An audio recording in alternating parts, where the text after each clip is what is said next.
Welcome to Ogbaski TV channel. Ogbaski TV channel is all about the everyday event in our society, both within Africa and Africans in diaspora. The world is full of ups and downs, but this channel brings out the best to heal depression and frustration. Please like, comment, and subscribe to our channel. Do not forget to press the notification bell to receive fresh and new videos as they drop on a daily basis. Bye. When you need assistance, and no matter what, he could render it. It's a deed, a friend. That is friend. Doka send Odoshianz. I dropped my daughter now, and I'm going to work. And she called me quickly. She said somebody sent 900. And I said, who is the person? He said, Odoshianz worldwide. I said, that is my Queen Dorcas. Me o mo gbogbo àwọn tó dáwó yẹn papọ̀, ṣùgbọ́n you know all of them. And also God knows them. And as a leader, the Lord has made you the head. You will never be the tail. Àwọn àsọtẹ́lẹ̀ ìkọ̀kọ̀ àti àsọtẹ́lẹ̀ búburú kò ní ṣe lórí ẹ o.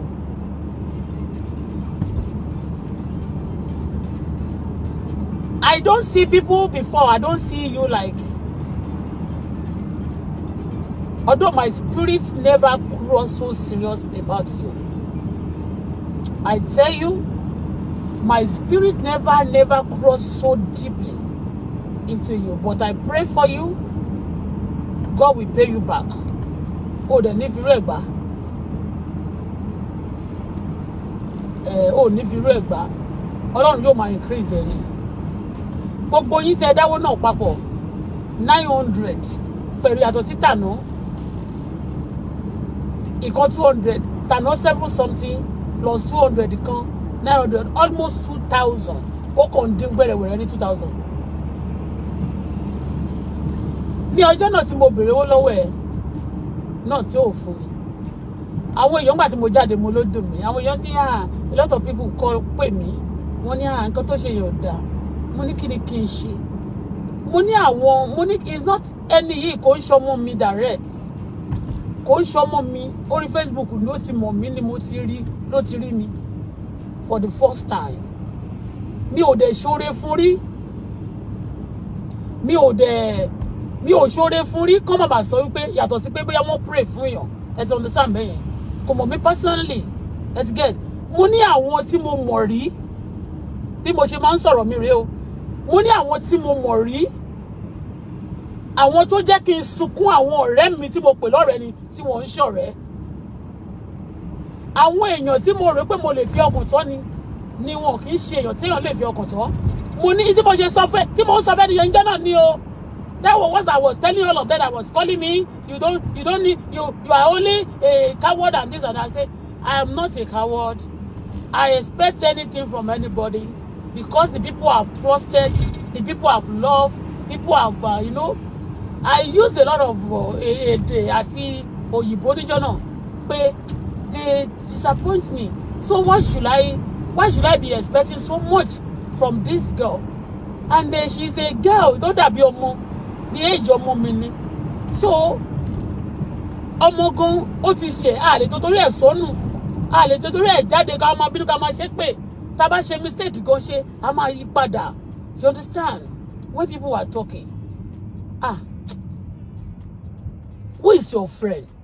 When people say oúnjẹ ọ̀tá ẹ̀ ṣe báwọn ọ̀rẹ́ ló jẹ́ kí n sunkún àwọn tí mo pè wọ́n ń ṣọ̀rẹ́ mi. Let me just tell you, people who òtútù mú mi.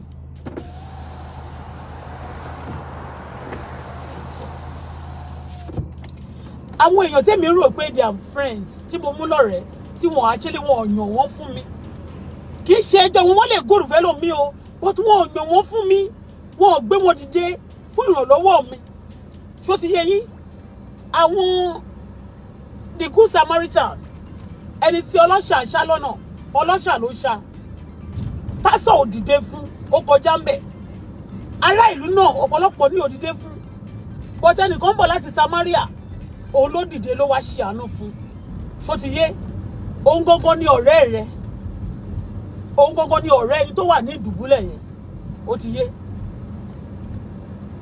ẹni tí a lò fún níjọ́ náà tó jẹ́ aláàánú Samaria yẹn ó lè sọ fún ẹni tí wọ́n ṣá lọ́gbẹ́ náà kó máa ní ìwọ náà kí ló dé tó tètè jí ó ṣàtìmọ́ pé ó lè pọ̀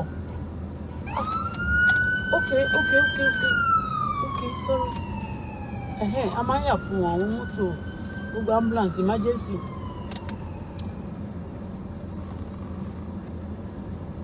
so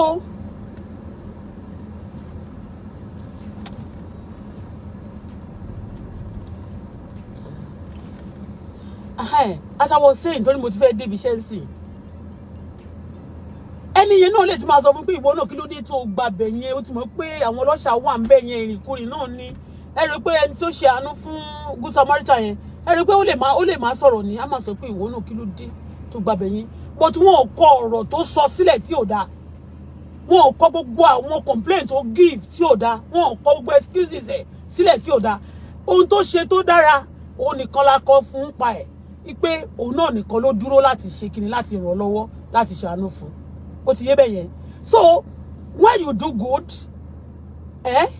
it cancel whatever evil and kò dẹ̀ ṣe burúkú it shows that you are just a woman being Dorcas Odosne olórí wọn ò ní jábọ̀ ò ní dẹni èèyàn ó ti yé normally no máa wò téèyàn bá wà nínú nǹkan kan nígbà mìíràn tó kàn jẹ́ pé ó need the assistant just to get off kó má ṣe mọ̀ tí wọ́n bá actually kí aláàánú Samaria yẹn kó dúró kó gbé ẹni yẹn kó lè jẹ́ kẹ́jẹ́ má ṣọ̀mọ́ lára ẹ̀ it can actually ó lè lose life many things can happen tí èèyàn ò bá rí ìrànlọ́wọ́ tó nídìí nígbà mìíràn tó jẹ́ pé àwọn tó máa mọ̀kì ẹ̀ àwọn tó máa dá láàmú ló máa tún rí sí ó lè lose life that's why lè ṣe rí àwọn a lot of people ni wọ́n di wèrè a lot of people padà dẹ́lẹ́ṣẹ̀ a lot of people padà corona ẹlòmíì backslide because kò rí nǹkan little things tó need at that moment you understand what I mean so my dear Queen Dorcas yìí she's a good example okay she's a good example on this social media èmi náà ti ṣe dáradára fáwọn èèyàn kí n tó wá sórí Facebook mo ti ṣe dáradára fáwọn èèyàn àwọn tí mo ṣe dáradára fún yẹn mọ̀ ọ̀pọ̀lọpọ̀ ló lówó ọ̀pọ̀lọpọ̀ ló lọ́lá ló láìsìkí ọ̀pọ̀lọpọ̀ fi bá gba nǹkan lọ́wọ́ mi tó lówó yẹn tí ò dẹ̀ ní fún mi á ní wo wọ́n kọ̀ bóun ní fún àwọn ẹlòmíì ló ti fi ọ̀pọ̀lọpọ̀ fi ọgbọ́n àti agbára gba nǹkan lọ́wọ́ mi tí wọ́n máa ní àní fún kí ló fẹ́ ṣe fún wa kò dẹ̀ gba nǹkan kan lọ́wọ́ mi rí kò gbowó mi kò ṣe ó ti yé nobody run around me even blood biological blood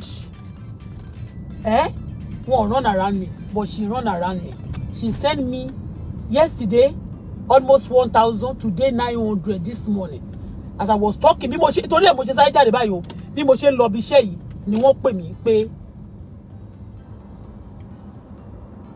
wọ́n ti fún mi ní wọ́n send owó ọmọ mi ló pè mí iṣẹ́ mọ̀ pọ́ àkáǹtì ọmọ mi náà máa lọ ni wọ́n send ẹ̀ sí so it's good to be good Dorcas ò ní tẹ́ Dorcas ò ní tí you are one of my friend you are not my enemy wọ́n ní Auto Bola jẹ oúnjẹ ọ̀tá ẹ̀ oúnjẹ àbúrò mi oúnjẹ ọmọ mi oúnjẹ ọ̀rẹ́ mi ni mo jẹ gbogbo èèyàn ní ọ̀rẹ́ mi o bọ́tì oúnjẹ ni tí Ọlọ́run yàn fún mi ní orí Facebook yìí mi ò lè gbàgbé ẹ̀. Come back. Thank you so much for watching. See you next time. Bye for now.